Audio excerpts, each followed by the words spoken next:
بسم اللہ الرحمن الرحیم۔ ناظرین، سیرت النبی کے سلسلے کی ایک اور قسط آپ کی خدمت میں پیش ہے۔ پچھلی قسط میں آپ نے نبی کریم صلی اللہ علیہ وآلہ وسلم کے معراج شریف میں ہونے والے واقعات کا ذکر سنا۔ تو آج کا ذکر یہاں سے شروع ہوتا ہے کہ آپ صلی اللہ علیہ وآلہ وسلم کو جب دوزخ کا حال آپ کو دکھایا گیا تو آپ ایک وادی میں پہنچے۔ وہاں آپ نے ایک بدنما آواز سنی، بدنما آواز، آپ نے بدبو بھی وہاں پر محسوس کی۔ آپ نے پوچھا جبرائیل علیہ السلام یہ کیا ہے؟ انہوں نے بتایا یہ جہنم کی آواز ہے، یہ کہہ رہی ہے اے میرے پروردگار، مجھے وہ غذا دے جس کا تو نے مجھ سے وعدہ کیا ہے۔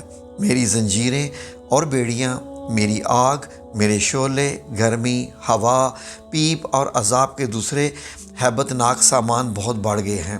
میری گہرائی اور اس گہرائی میں آگ کی تپش یعنی میرا پیٹ اور اس کی بھوک بہت زیادہ ہے، اس لیے مجھے وہ خوراک دے جس کا تو نے مجھ سے وعدہ فرمایا ہے۔ جہنم کی اس پکار کے جواب میں اللہ تعالیٰ نے فرمایا، ہر کافر، مشرک، بدنیت، بدماش اور خبیث مرد اور عورت تیری خوراک ہیں۔ یہ سن کر جہنم نے جواب دیا، بس میں خوش ہوگی۔ اس سفر میں آپ کو دجال کی صورت دکھائے گی۔ اس کی شکل عبدالاعضیٰ ابن قطن جیسی تھی۔ یہ عبدالاعضیٰ جاہلیت کے زمانے میں نبی کریم صلی اللہ علیہ وآلہ وسلم کے ظہور سے پہلے ہی مر گیا تھا۔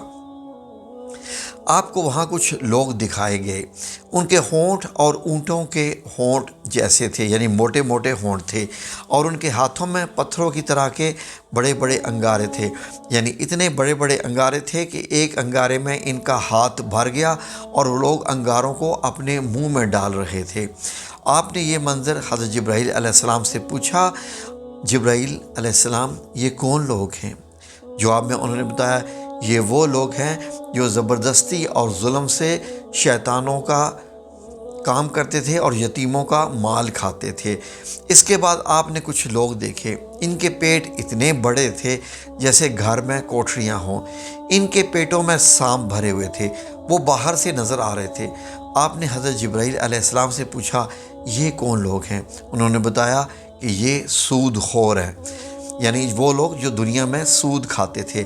پھر آپ نے ایسے لوگ دیکھے جن کے سامنے ایک طرف بہترین قسم کا گوشت اور دوسری طرف بدبودار گوشت تھا، تو وہ اچھا گوشت چھوڑ کر بدبودار گوشت کھا رہے تھے۔ فرمایا گیا یہ کون لوگ ہیں؟ انہوں نے جواب دیا یہ وہ لوگ ہیں جن کو اللہ تعالیٰ نے پاک دامن عورتیں یعنی بیویاں دی تھیں، مگر یہ لوگ انہیں چھوڑ کر دوسری عورتوں کے پاس جاتے، یا وہ ایسی عورتیں جو اپنے خاوند کو چھوڑ کر دوسرے مردوں کے پاس جاتی تھی۔ آپ نے وہاں ایسے لوگ بھی دیکھے جو اپنے جسم سے پہلوؤں کا گوشت نوچ نوچ کر کھا رہے تھے۔ ان سے کہا جا رہا تھا یہ بھی کس طرح کھاؤ، تم اپنے بھائی کا گوشت کھایا کرتے تھے۔ آپ نے فرمایا یہ کون لوگ ہیں؟ حضرت جبرائیل علیہ السلام نے جواب دیا یہ وہ لوگ ہیں جو ایک دوسرے پر آوازیں کسا کرتے تھے۔ جہنم دکھانے کے بعد آپ کو جنت دکھائی گئی۔ آپ نے وہاں موتیوں کے بنے ہوئے گنبد دیکھے، وہاں کی مٹی مشکی تھی۔ آپ نے جنت میں انار دیکھے، وہ بڑے بڑے ڈولوں میں جتنے تھے، اور جنت کے پرندے اونٹوں جتنے بڑے تھے۔ ساتواں آسمان کی سیر کے بعد آپ کو سدرۃ المنتہا تک لے جایا گیا۔ یہ بیری کا ایک درخت ہے۔ حضور صلی اللہ علیہ وآلہ وسلم نے سدرۃ المنتہا کی جڑ میں ایک چشمہ دیکھا، اس سے دو نہریں پھوٹ رہی تھیں، ایک کا نام کوثر اور دوسری کا نام رحمت ہے۔ آپ فرماتے ہیں میں نے اس چشمے میں غسل کیا۔ ایک روایت کے مطابق سدرۃ المنتہا کی جڑ سے جنت کی 4 نہریں نکل رہی ہیں، ان میں سے ایک نہر پانی کی، دوسری دودھ کی، تیسری شہد کی اور چوتھی نہر شراب کی ہے۔ اس وقت سدرۃ المنتہا کے پاس آپ نے حضرت جبرائیل علیہ السلام کو ان کی اصل شکل میں دیکھا، یعنی جس شکل میں اللہ تعالیٰ نے انہیں بنایا تھا۔ ان کے 600 پر ہیں اور ہر پر اتنا بڑا کہ اس سے آسمان کا کنارہ چھپ جائے۔ ان پروں سے رنگا رنگ موتی اور یاقوت اتنی تعداد میں گر رہے تھے کہ ان کا شمار اللہ کو ہی معلوم ہے۔ پھر ایک بدلی نے آپ کو گھیر لیا، آپ کو اس بدلی کے ذریعے اوپر اٹھا لیا گیا۔ جبرائیل علیہ السلام وہیں رہ گئے۔ بدلے کی جگہ بعض روایات میں ایک سیڑھی کے ذریعے اٹھانے کا ذکر بھی آیا ہے۔ یہاں آپ نے سریر الاقلام یعنی لوہے محفوظ پر لکھنے والے کلموں کی سرسراہٹ کی آواز سنی۔ یہ ایک تقدیر کے کلم تھے اور فرشتے ان سے مخلوق کی تقدیریں لکھ رہے تھے۔ اس تفصیل سے یہ بھی معلوم ہوا کہ حضرت جبرائیل علیہ السلام سدرۃ المنتہا سے آگے نہیں گئے، اور یہ بھی معلوم ہوا کہ سدرۃ المنتہا 7ویں آسمان سے اوپر ہے، یعنی علماء نے لکھا ہے کہ یہ عرش اعظم کے دائیں طرف ہے۔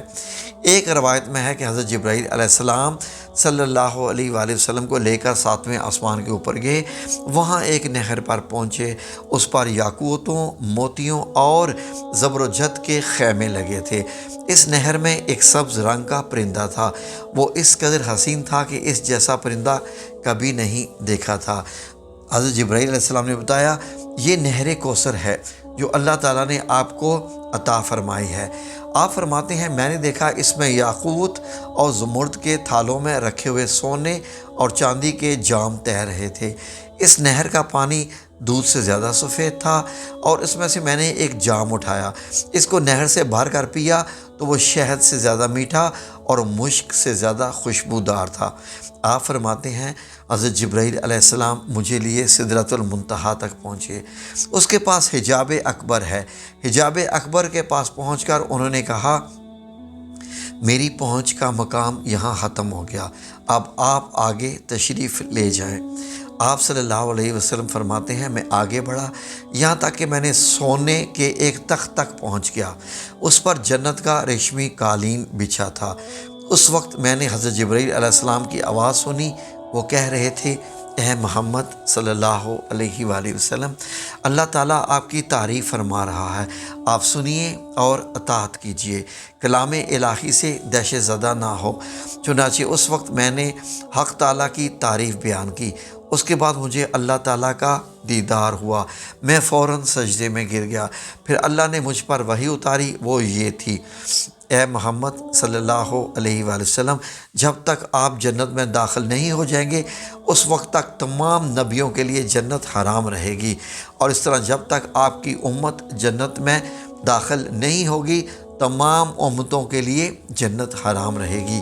اس کے علاوہ اللہ تعالیٰ نے فرمایا، اے محمد صلی اللہ علیہ وسلم، ہم نے کوثر آپ کو عطا فرما دی ہے۔ اس طرح آپ کی یہ خصوصیت حاصل ہوگی کہ تمام جنتی آپ کے مہمان ہوں گے۔ اس کے بعد 50 نمازیں فرض ہوئیں۔ 50 نمازیں حضرت موسیٰ علیہ السلام کے مشورے سے کم کرائی گئیں، یہاں تک کہ ان کی تعداد 5 کر دی گئی۔ تاہم اللہ تعالیٰ نے فرمایا، اے محمد صلی اللہ علیہ وآلہ وسلم، ہر روز یہ 5 نمازیں ہیں، ان میں سے ہر ایک کا ثواب 10 کے برابر ہوگا، اور اس طرح ان 5 نمازوں کا ثواب 50 نمازوں کے برابر ہی ملے گا۔ آپ کی امت میں جو شخص بھی نیکی کا ارادہ کرے گا اور پھر نہ کر سکے تو میں اس کے حق میں صرف ارادہ کرنے پر ہی ایک نیکی لکھوں گا، اور اگر اس نے نیک عمل کر لیا تو اسے 10 نیکیوں کے برابر لکھوں گا، اور جو شخص کسی بدی کا ارادہ کرے پھر اس کو نہ کرے تو بھی اس کے لیے ایک نیکی لکھ دوں گا، اور اگر اس نے وہ بدی کر لی تو اس کے نتیجے میں ایک ہی بدی لکھوں گا۔ آپ فرماتے ہیں، میں نے جنت کے دروازے پر لکھا دیکھا، صدقے کا صلہ 7 گنا ہے اور قرض کا صلہ 18 گنا ہے۔ میں نے حضرت جبرائیل علیہ السلام سے پوچھا، یہ کیا بات ہے کہ قرض دینا صدقے سے افضل ہے؟ تو جواب میں انہوں نے کہا، اس کی وجہ یہ ہے کہ سائل جسے صدقہ دیا جاتا ہے وہ مانگتا ہے تو اس وقت اس کے پاس کچھ نہ کچھ ہوتا ہے، جبکہ قرض مانگنے والا اس وقت قرض مانگتا ہے جب اس کے پاس کچھ نہیں ہوتا۔ حضور اقدس صلی اللہ علیہ وآلہ وسلم نے معراج کے دوران جہنم کے داروغہ مالک کو دیکھا۔ وہ انتہائی سخت طبیعت کا فرشتہ ہے، اس کے چہرے پر غصہ اور غضب رہتا ہے۔ آپ صلی اللہ علیہ وآلہ وسلم نے آپ نے اسے سلام کیا، داروغہ نے سلام کا جواب دیا، خوش آمدید بھی کہا، لیکن مسکرایا نہیں۔ اس پر حضور صلی اللہ علیہ وآلہ وسلم نے حضرت جبرائیل علیہ السلام سے فرمایا، یہ کیا بات ہے کہ میں آسمان والوں سے جس سے بھی ملا اس نے مسکرا کر میرا استقبال کیا، لیکن یہ جو دروغہ جہنم نے مسکرا کر بات نہیں کی۔ اس پر حضرت جبرائیل علیہ السلام نے کہا، یہ جہنم کا دروغہ ہے، جب سے پیدا ہوا ہے آج تک کبھی نہیں ہنسا۔ اگر یہ ہنس سکتا ہوتا تو صرف یہ آپ ہی کے لیے ہنستا۔ اور یہ بات اچھی طرح جان لیں کہ حضور نبی کریم صلی اللہ علیہ وسلم کو معراج جاگنے کی حالت میں جسم اور روح دونوں کے ساتھ ہوئی۔ بعض لوگ معراج کو صرف ایک خواب کہتے ہیں اور بعض کہتے ہیں کہ صرف روح گئی تھی، جسم ساتھ نہیں گیا۔ اگر یہ دونوں باتیں ہوتی تو پھر معراج کے واقعے کی بھلا کیا خصوصیت تھی؟ خواب میں تو عام آدمی بھی بہت کچھ دیکھ لیتا ہے، اور معراج کی اصل خصوصیت تو یہ ہے کہ آپ صلی اللہ علیہ وآلہ وسلم جسم سمیت آسمانوں پر تشریف لے گئے تھے۔ لہٰذا گمراہ لوگوں کے بہکاوے میں مت آئیں۔ اور پھر یہ بات بھی ہے کہ اگر یہ صرف خواب ہوتا یا معراج صرف روح کو ہوتی تو مشرکین مکہ مذاق نہ اڑاتے، جبکہ انہوں نے ماننے سے انکار کیا اور مذاق بھی اڑایا۔ خواب میں دیکھے کسی واقعے پر بھلا کوئی مذاق اڑاتا ہے؟ معراج کے بارے میں اس مسئلے میں بھی اختلاف پایا جاتا ہے کہ آپ صلی اللہ علیہ وآلہ وسلم نے اللہ رب العزت کو دیکھا یا نہیں۔ اس بارے میں دونوں طرح کی احادیث موجود ہیں۔ اس معاملے میں بہتر یہ ہے کہ ہم لوگ خاموشی اختیار کریں، کیونکہ یہ ہمارے اعتقاد کا مسئلہ نہیں ہے، نہ ہم سے قیامت کے دن یہ سوال پوچھا جائے گا۔